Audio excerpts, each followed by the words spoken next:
Hi, Brace. Hello, Liz. So, when you were 14, you were kidnapped in the middle of the night and taken to this school, this troubled teen school, Monarch, where you and so many other kids were subjected to all kinds of abuse. And years later, you found out that this school was directly descended from Anon, and that you and others were thrown into a form of attack therapy called the game. And now, a couple months ago, you tracked down some information about the guy who started the school, Patrick McKenna, and we went to Idaho to go find him. So now that we're back home, I guess, what I really want to know is, did you get what you wanted?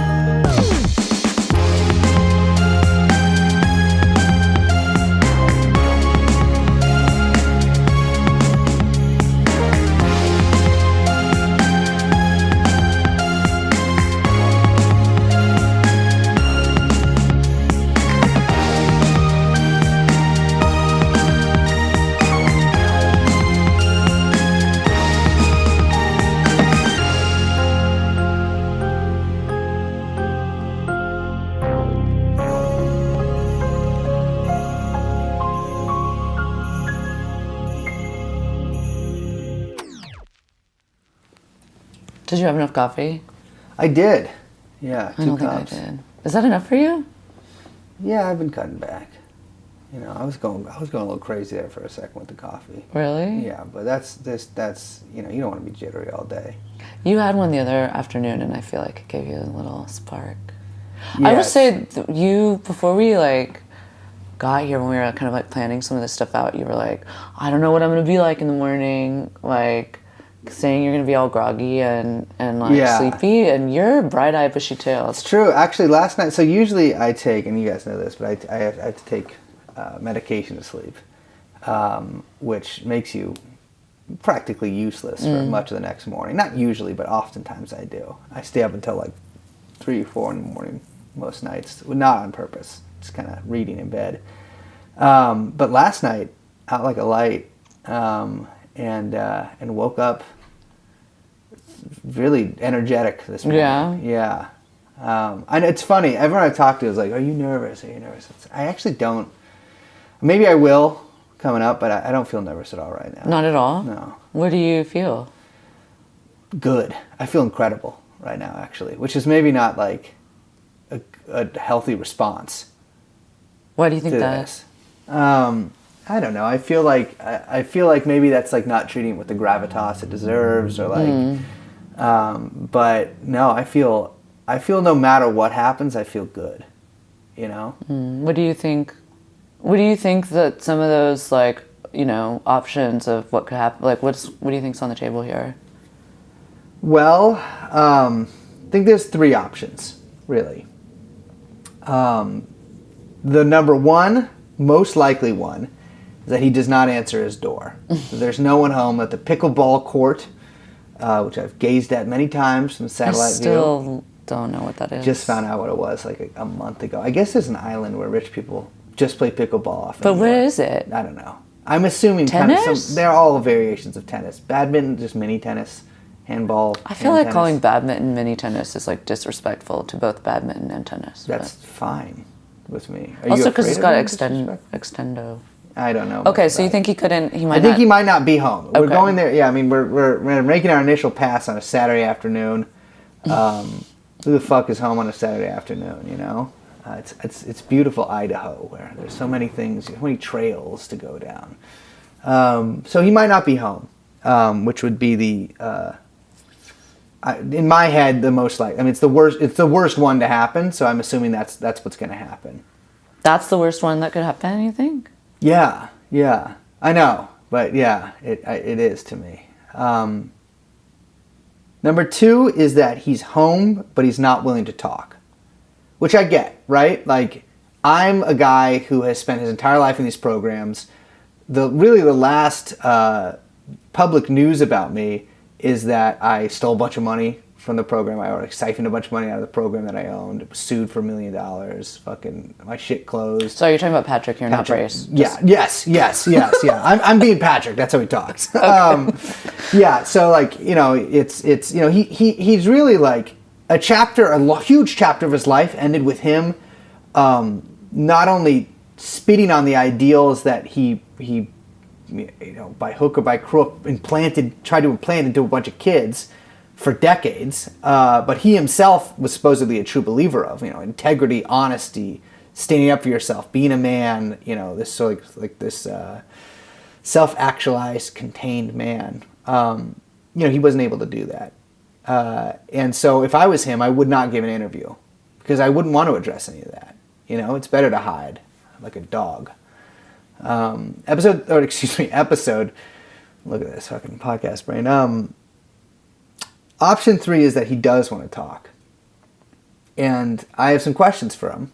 And I'd like to answer. I'd like him to answer those questions. I just don't know. I don't know if he would. A lot of these guys not really great at. I mean, you spend your whole life in these groups and in these sort of like these like contained societies with the the stated purpose of making children or adults, whatever, into honest people.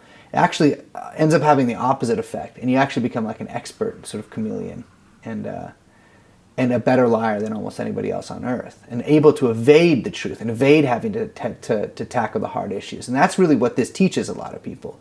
And so Patrick is 100% an expert in that. So asking him questions might be useless. And I'm not interested in...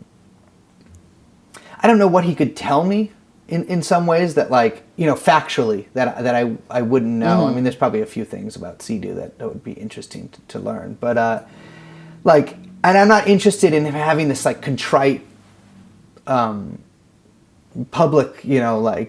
apology or anything like that. I mean, I do think he should apologize. But apologize to you? Yeah, I think he should apologize to me. Yeah. More than that, apologize to everybody else who did that. What would you want him to say? Like, what would be... In my fantasy? Yeah. Or, like, what's the best... Like, best isn't the right word, but, like, what is the outcome where... Like, say he does talk to you and say that he is, like, not doing his, Sea-Doo mental jujitsu or whatever, you're saying, the kind of, like... dodging of whatever that he's learned in these programs, like what does that sound like? What does that look like to you? Like him being actually frank. Yeah. I mean, it's funny because I've probably run through this fantasy an embarrassing number of times. Not really the fantasy of apologizing, but the fantasy of confrontation. I think him, this is not going to make me sound like a good person, but I want him to humiliate himself in front of me, prostrate himself. I want him to act like he forced thousands of kids to act. You know what I mean? I mean, there's one thing that like, in like the insights and stuff, one of the big things that we'd have to do, one that I really remember doing is that like, there's one where you're kind of like, I think it's on your hands and knees, and you have to scream at the ground like, it's something like, I don't deserve to live. I don't deserve to live, over and over and over and over. And naturally, like, whether you believe that or not, I did believe I deserved to live, but you repeat these things over and over. You have to scream it at the ground. It's like really degrading, and I remember that, and I remember thinking like while it was happening, like who would make like a child do this, because even if the point was to be like, no, like you do deserve to live, like that's not what I got out of it. That's not what anyone got out of it. For the first time in my life, I was on my hands and knees, like a dog. And screaming that, like, basically that I thought I should die, and And I guess if you want to know what my actual fantasy is here, I mean, this is again like not really attached to reality. I want this. I want Patrick on his fucking hands and knees, meaning it with every fucking cell in his body, screaming at the ground, "I don't deserve to live." You said that he went through the program, so do you think that he's already done that? Oh, he has done that, yeah, and it worked on him. It worked on him, and so like that's the thing too. Is like, you know, I tend to. It's actually kind of hard for me to hold grudges against people. Yeah. I always think, like, everybody's got some like, I don't know how to explain this well, but like, even people I've hated, I'm always like, well, there's like some like tender part of them that only like they may not grant anybody access to it ever, but like there's some sort of like core of a person in them, or well, like I think that's like, you know, if you can see that in yourself, you can see it in other people. That's the goal, right? Yeah. But he's a true believer, you know. Is he? Well, ostensibly he is, or he was at one point, right? Mm-hmm. And I've been actually like while we've been doing this entire thing, like I've been thinking like, would I just want to be like, it's okay, you know, like you know, when you're mad at somebody and then they start crying and you're like, oh man, like, I'm sorry. Like, you know, you feel bad and you're like, I don't want to make you do that. Even if they did something wrong. That like feeling towards empathy that is I think I cannot think of really another example of this. I probably could if I tried, but off the top of my head, I can't really think of another example of this. Where it's like, if he started like blubbering or something, you know, weeping, begging for forgiveness, like it's like I don't have that empathy for him. Yeah, like, I was going to say calling this a grudge seems to be like kind of belittling the relationship and the stakes. Yeah, you know, I mean, it doesn't seem sufficient for describing kind of what we're doing here. Yeah, it's great. Like, if I ran one of these, I mean, I don't know. If I ran one of these things, or like... I made like millions of dollars off of it. Millions of dollars. Yeah. Yeah. I mean, we're going to his, like, whatever, 6-bedroom fucking house. Sure. He's got a fucking pickleball court. Whatever that means. You know? I know. But, like, I would be terrified that, like, something... I as Brace, like... I'm scared of my few things from my past coming back to, you know, like people I've wronged when I was a teenager, like coming back to hurt me. This is not, you know what, like the meatball guy that would try to beat me up in high school was going to come back and get me. That was actually after high school. But,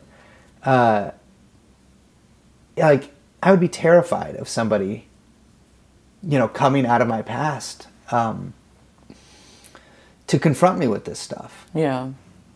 There's a fourth option that you didn't mention, which is that he does answer the door and has absolutely no idea who you are. Yeah. It's funny, I don't expect him to actually remember who I am. You don't? No, it's 18 years ago, you know? If I had sired a child in the week that I left, then that kid would now be smoking Marbs. Actually, it's 21 now, I think. Smoke, which is crazy. Wait, really? Yes, you have to be 21 to smoke cigs. Isn't that fucked up? When did that happen? I don't know. Damn, that's crazy. I know. It's you're hearing living proof that none of us are pedophiles. Yeah, I mean, he might just be like, I mean, I you know, there was one thing, I got an easy to remember name, right? Both a blessing and a curse, but like Brace is not. It's an unusual first name, Brace Belden. I think. Yeah, it's got a good ring to it. Yeah, but it's like there's not a lot of. It's not like, you know, John Glenn. Well, I guess that's a famous. You've literally. But you know just what I mean? Like it. okay, I did remember that, but like, fine, Mark Kelly, other astronaut. I'm just really going on the astronaut thing here, but you know what I mean? Like, it's not like it's an unusual name. Yeah. Yeah, I don't know. I mean, we talked about this. Remember, we were like, do we go up there as reporters or journalists or whatever? Or do we go up there? You know, I'm Brace. I'm a student at the Monarch School. I mean, what do you think I should do? I mean, I think you should be honest. Yeah. I mean, that's kind of what we're here to do, right? And honesty begets honesty. So, Yeah. or theoretically. Yeah, I don't know if I agree with that, but I do think that's probably the best. I think I should be honest. It's funny because, like, I revert really into, like, rat mode with these guys. It's like, I don't need to be honest with them, you know? But I should be. Because... Well, yeah, I think that you're also trained in that same jujitsu, right? The question is, like... Yeah. I don't know if that's what needs to be deployed right now. Yeah, no, I mean, that's the funny thing is, like... I'm actually trained a little differently in it because I yeah, of course. My thing is I as a reflection, I did as like a negative. I did like an anti-program. Totally. But like, so I'm actually a bad liar, unless it's like something stupid, you know, like that's the story I would, you know, the LA story I would tell. But I really can be convincing about funny, stupid lies. But really, if it matters, I can't. I know. I can't at all. And so, yeah, I think that's what I'm gonna do. It's just be. I don't know how the fuck what I'm gonna introduce you guys as. These are my cousins. They have hard of hearing. That's why we have these microphones. No, you're my lawyer. You're my bodyguard. Yeah, I think that's like I'm just gonna say like, hey, you know, my name's Brace Belden. I was a student at Monarch School about 18 years ago. You know, these are my colleagues. We work for a news organization. We can't say TrueAnon.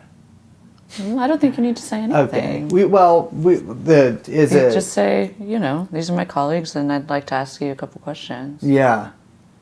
And well, he's gonna ask, who do you work for? And I'll be like, we're self-employed. And we'll see what happens. Yeah.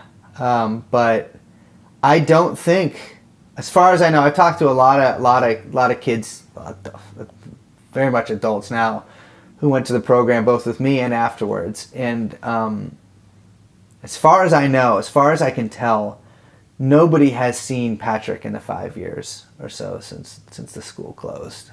He hasn't contacted anybody, thank God. And it doesn't look like anyone's really tried, at least as far as I know, to contact him.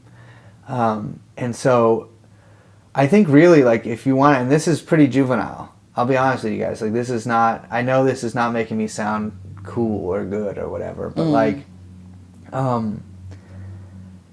you know, I think a lot of times something that what governs just as much as the guilt, what governs my life is that, like, a lot of times I've seen people that get away with, like, murder, basically. You know what I mean? People who do fucking outrageous, like, inhuman things to other people and are just, like, not only do they live afterwards, but they live well. They have fucking 6 fucking bedroom houses and fucking pickleball courts. And nothing, like, I think what I think, like, my sort of terminal uniqueness here, I think that the one good character trait I really do know about myself is, like, I will go to your house. Like, I'm gonna knock on your door, like, even if nobody else will. And I'm gonna see if you want to come outside and have a little conversation. So, you know, even if he's not there, well, I got a plan B. But yeah, I don't know. Should we get going? Yeah, let's do it.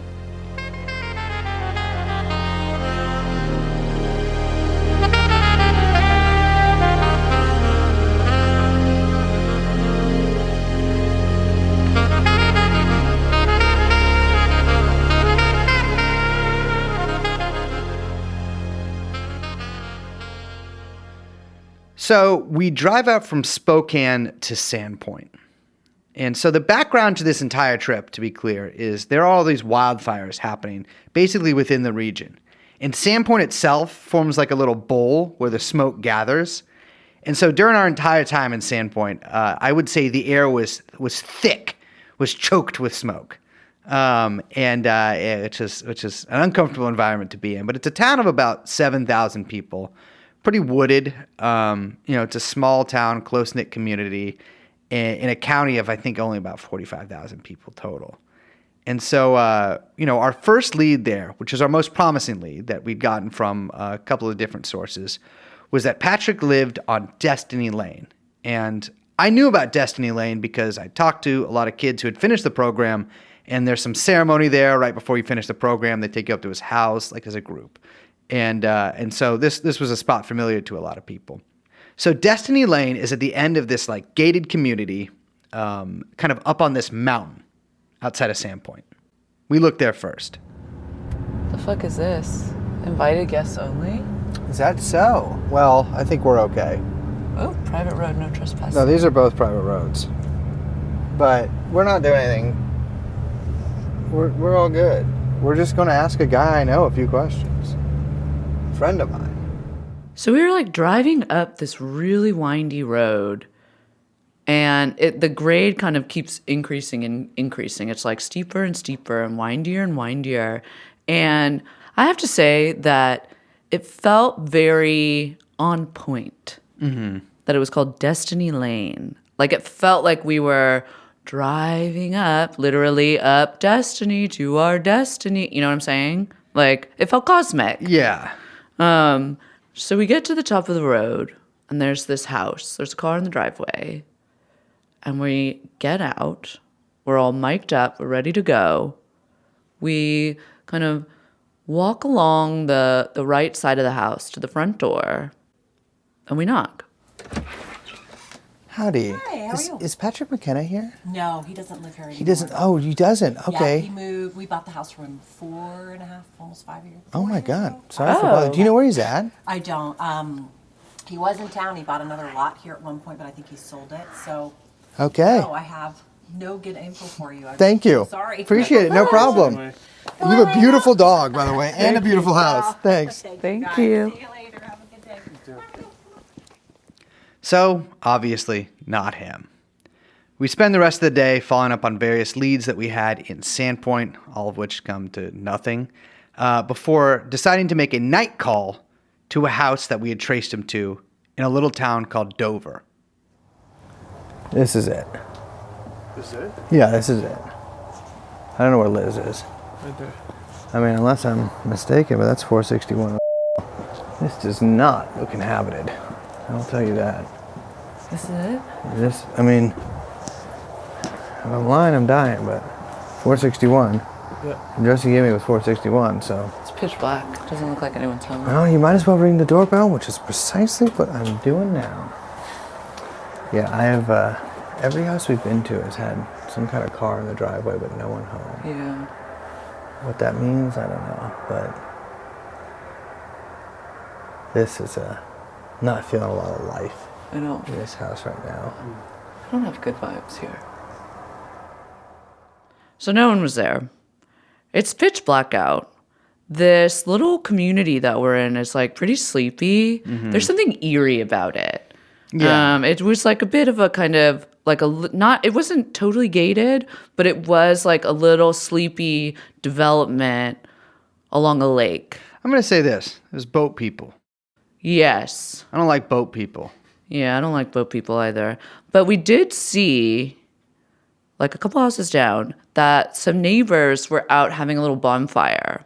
And there was like a bunch of them. It was like football had just started. A lot of people were out kind of celebrating. And we saw a bunch of people outside, and we said, hey, let's go talk to them. Did you see the people over there having a barbecue or whatever? Yeah, they look. Should we ask them? Yeah. Why not? Yeah, let's go ask them. So, despite us emerging from the shadows, at first they were pretty friendly. Sure. Is there a neighbor? Is there a guy who lives near here named Patrick McKenna, at like 461? Babe, landlight it real quick. We'll find this. What the hell is Landlight? It's just a place where we know who owns everything. No way. Wait, really? Right now. What is Just an it? app. Oh, cool. Like, You really want me to look are, it up? yeah, absolutely. Beer? But then they became a little suspicious. Are you Yeah. What is happening? We so it's such an insane story And finally, the situation got a little uncomfortable. A rehab that turned into a cult in the 80s. I feel like we need to end this, guys. You're at the wrong spot. Absolutely. That's all right. Thank you guys so much All for help. good. Thank you. So one of the things we did know was that Patrick was a member at this club, country club, called the Idaho Club. A very, exciting name. And we had stopped by the day before, and we hadn't seen him. But we did see his name on a plaque. It was like 2019 golf champion. Men's club champion. Yes, men's club champion. And I swear to God, guys, this is true. Their men's golf champion. What was it? Well, I would think it was a championship, but their little tournament, yeah. Okay. Their tournament was happening this weekend that we were there. So we called ahead, do a little recon, and make sure it wouldn't be weird if we stopped by. Thanks for calling the Idaho Club. Please dial 1 for real estate, dial 2 for the pro shop, and dial 3 for the restaurant.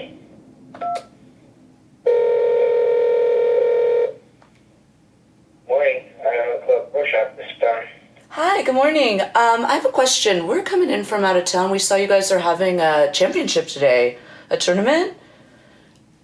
We were wondering if we can come by and just watch, right? If that's cool?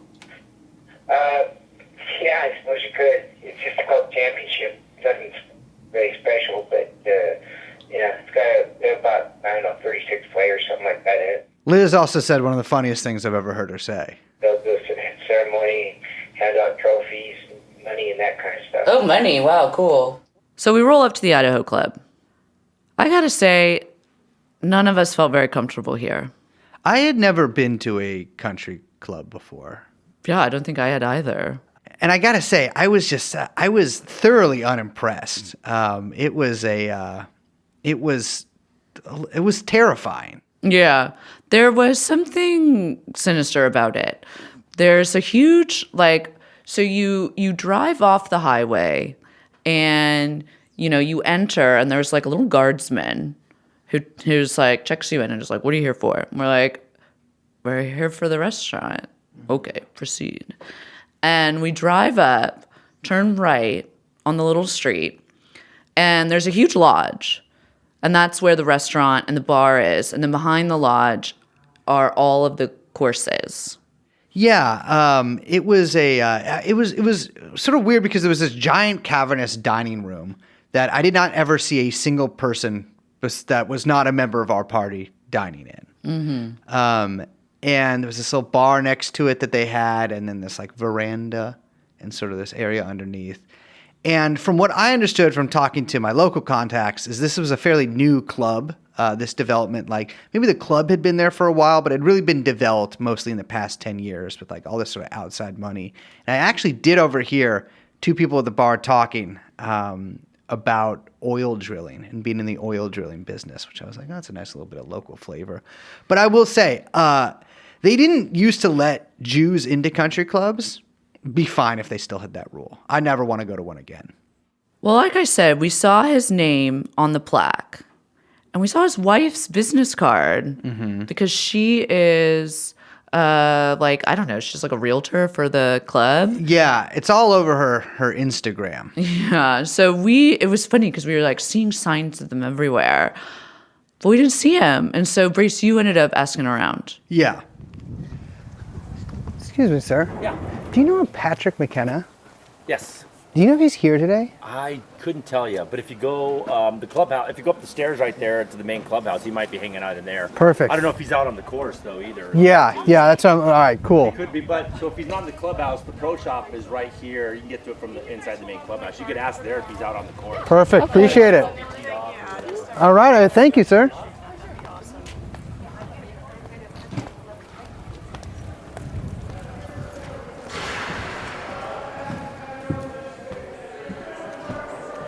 Hey, how you doing? Good.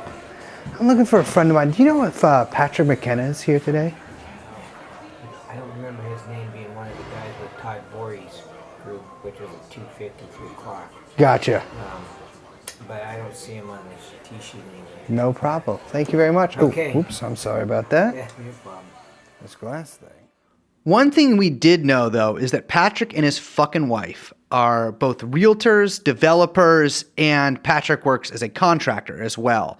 And so something that they do is they've built a lot of these houses that are on the grounds of the Idaho Club.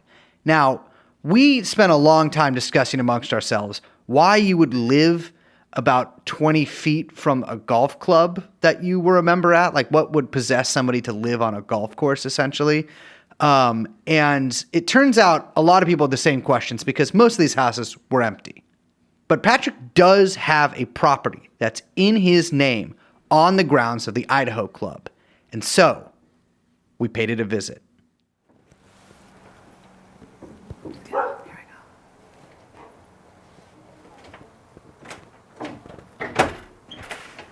No. Howdy. Sorry. Is Patrick here? No. They're at a wedding in Montana. They should be getting back tonight. Perfect. Cool. Thank you. Yeah, all right. I'll be back later. Thanks. Appreciate Do it. you know around what time? They said early evening, Okay. but Okay, I great. haven't heard from them yet. Thanks so much. Excellent. Thank you. Yeah. So we found him.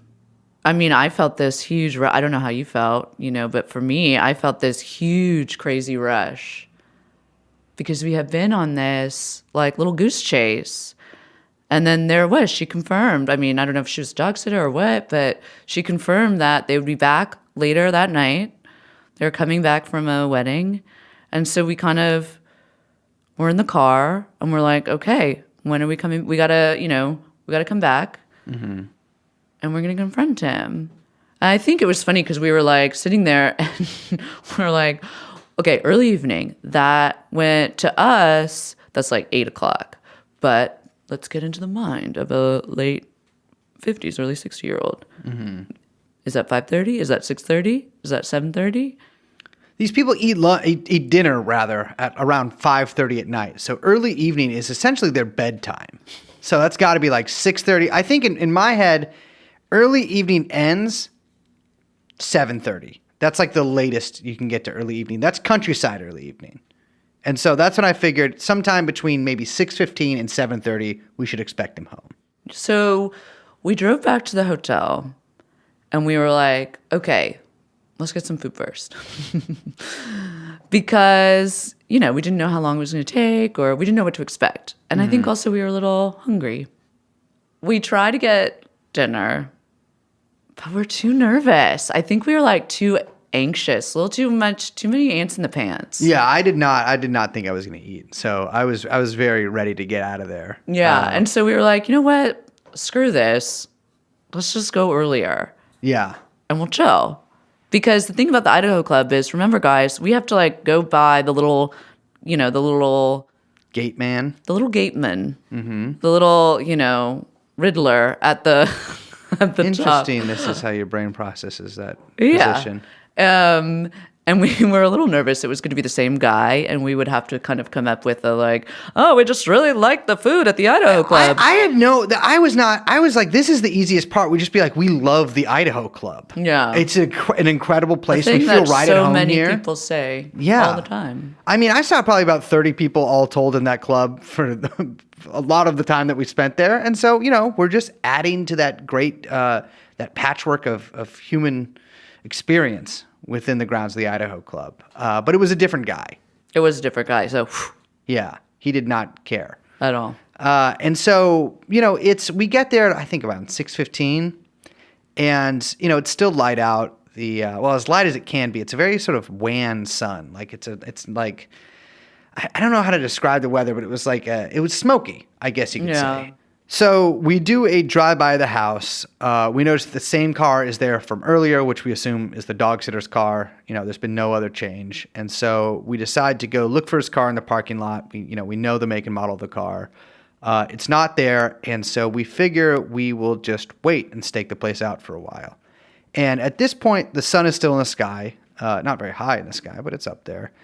And we end up sitting on the shoulder of a very, a wooded road, not a lot of houses on it. Again, like this place is still being developed, but even the houses that they have built, it seems like most of them haven't sold. And so there's maybe about 4 or 5 actually occupied houses on the block. And the block ends in a dead end, in sort of a wooded dead end. And so we're sitting in this divot on the side of the road, and the sun goes down. Now this is a private road in a gated community, and at about 8 p.m. that's when they stop serving dinner at the country club, and public access is cut off. And so we sit there and we wait for hours. Well, it's some ungodly hour of the stakeout. This is, I gotta say, the guys who do this in movies look real bored, but they have newspapers, snacks. Well, you gotta explain what we're staking. Oh, yeah. So we're staking out Patrick McKenna's house in the Idaho Club gated community, country club community, whatever you want to call it. We gained access by saying we're here for dinner, and right now we're not near the country club. We're near his house, parked in a little divot on the side of the road, next to some very tall trees, waiting for his car to drive past this dark, curving road ahead of us. Yeah, so hoping they come back and feed them fucking dogs tonight they got there. If not, then we can take those dogs legally by right. They're ours. They've been abandoned by their owners for more than 6 hours. Brace has suddenly adopted a southern accent, which none Well, of us can figure out why. I think that we should. It's after dark here. So we're sitting there. The car is getting increasingly muggy, fogged up, thick with anticipation. There's a faint and yet sometimes bright green light coming from the front seat. This is exaggerated. The jewel pod is illuminating in the darkness. Yeah, it's because it's facing backwards towards you, not towards the street. Oh my God, the flashing of your jewel light is Okay, not... I'll cover it more. Yeah, you gotta In cover Syria, what we used to have to do is if you wanted to smoke a cigarette, you weren't allowed to smoke in most places because you could see the embers, and people did get shot for that. Not like by us, by the enemy. So you had to cover, like, kind of cup your hand around the ember and keep it down in your jacket so you're smoking like that. So I got to be really good at smoking jewel on airplanes. I'm just telling you what I saw. I'm in the back seat, okay? And we're sitting there, all fogged up. Young Chomsky's getting a little hot, a little heated. We're sitting there, and then I see down the road headlights. And a car's coming. And we're like, oh my God, he's coming. He's driving up. They're driving back from Montana. We see this big black it looks like an F-150 or something. It's like a huge pickup truck. I don't know. It's like bigger than the F-150 if they make that. Don't comment and tell me what that is. But it's a big truck. It's driving up.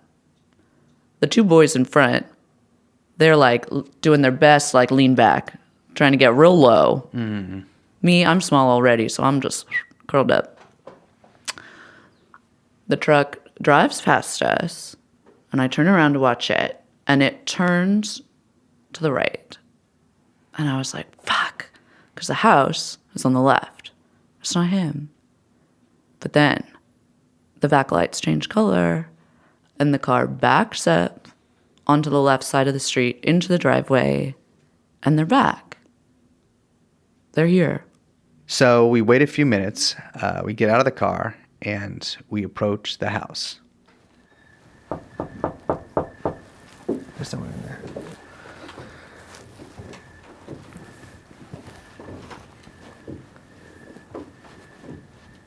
Oh, yeah.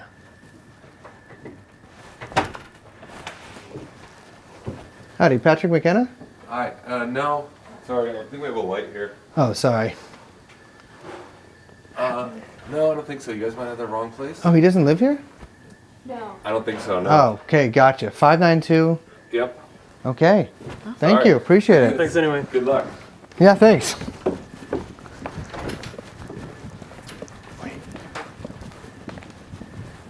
sorry. What is going on here? So that wasn't his place either.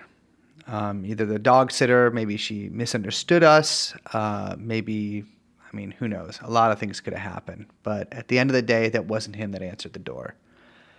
And at this point in our trip, we had pursued a lot of leads. We're kind of just giving you the highlights here, but we'd gone down a lot of alleys, and we were out. This was as many as we had. At this juncture, we sort of decided that it was our last recourse was just to call him on the phone. And so we go back to the hotel and sit down, and I give him a call.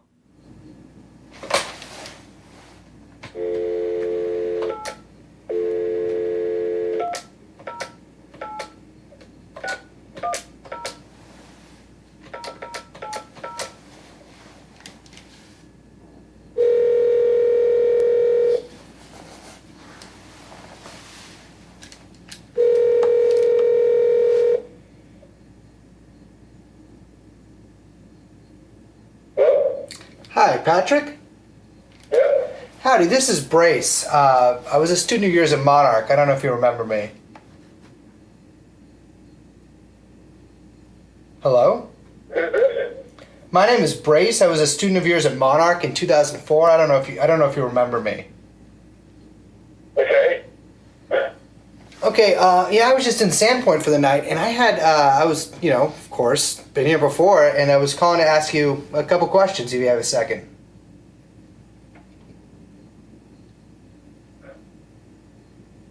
Not really. It's 8:45. Yeah, no, I know, but all about waking people up late and all that stuff. It'll just take a couple seconds. What's your question? My question is, don't you think you owe me an apology? Really, this is what you're calling me about. Have a nice night. Hello?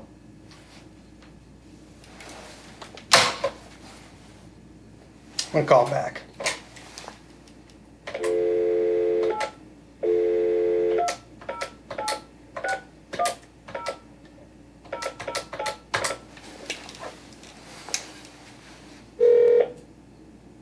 You've reached Patrick McKenna. Please leave your name and number, and I'll get back to you as soon as I can. Have a great day. At the tone, please record your message. When you've finished recording, you may hang up or press 1 for more options. To leave a callback number, press 5. Well, Patrick, it does not seem like you wish to speak with me. I do, of course, very much would like to speak with you, but I get it, it's tough to kind of come to terms with some of the stuff you've done in your life. I mean, speaking for me, I've done a lot of bad shit in my life since I've seen you, Patrick. I regret a lot of it. I've been called to account for a lot of it, and I try to work past it. I try to be a man I can be proud of. One thing that I think you really taught a lot of kids, I think not in the way that you meant to, was about honesty, integrity, standing up for yourself, being a human being, like a real human being. I think you taught a lot of kids that as an example of what not to do. You had a really negative, malignant effect upon hundreds, probably thousands of kids, a lot of them who I've talked to. And that's got to be hard to live with. That's got to be hard to deal with. That's got to be hard to sleep at night, all that kind of stuff. And I can't imagine what you go through. I don't think I could live a day in your shoes, frankly. It's tough to face it, but you talked a lot about negative stories that we tell ourselves. This negative self-image, all this kind of stuff, and Patrick, if yours includes you're a hypocrite, you're a failure, your whole life's work, all the stuff you dedicated yourself to, it was undone by your own greed and avarice, all that kind of stuff. How what you did to these kids may not have the best effect on them. I think you'd be right to worry about that stuff because I think that stuff is true. You're kind of the king hypocrite and coward, as evidenced by this. And, you are, I think really at the end of the day, to sum it all up, you are a failure. Your life's work is a failure. And you'll be remembered as a bad person, and by a lot of people all throughout the world and all across the country. So with that being said, Patrick, I've been thinking about you for a long time. Going to continue thinking about you for a long time. And I hope you go to hell.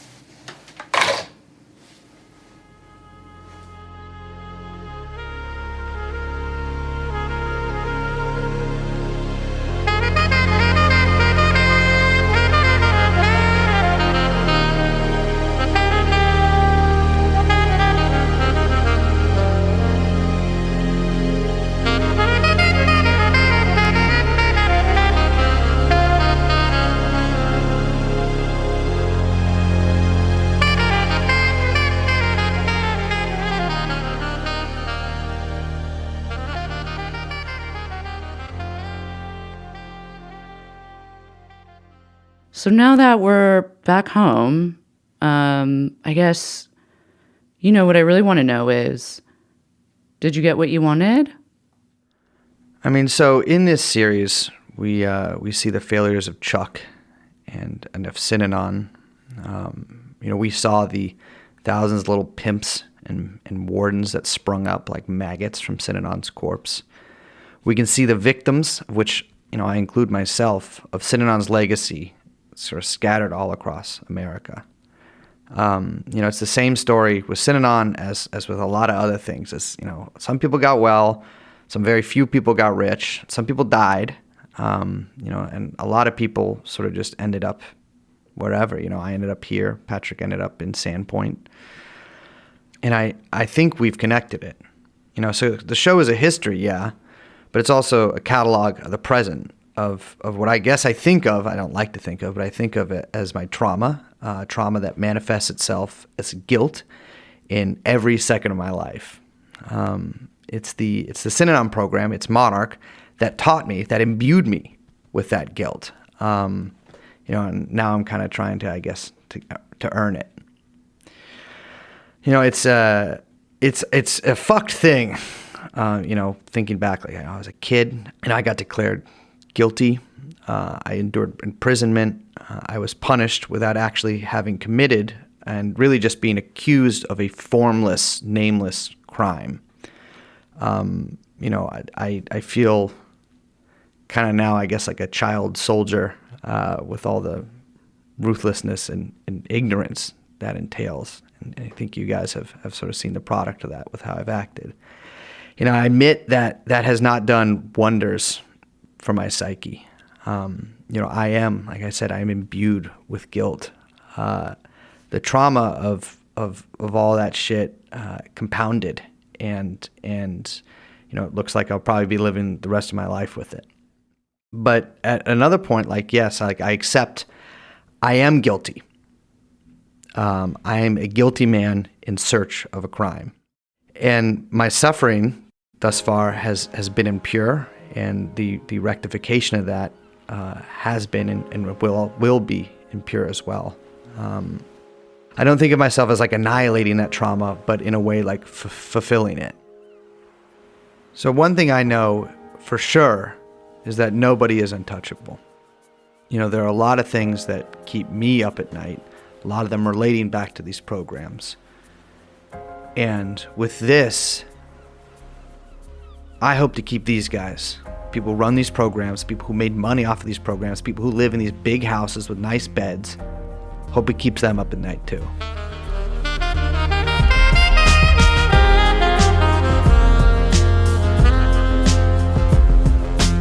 This series was produced by TrueAnon. Exclusive episodes available at patreon.com/TrueAnonPod. Your hosts are Brace Belden and Liz Franzak. The music was written and recorded by me, Young Chomsky. The saxophone was played by Dave Fugel.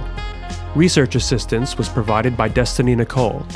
Special thanks to Dr. Danielle Carr and Ed Opperman. This has been The Game, the story of Synanon. Thanks for listening.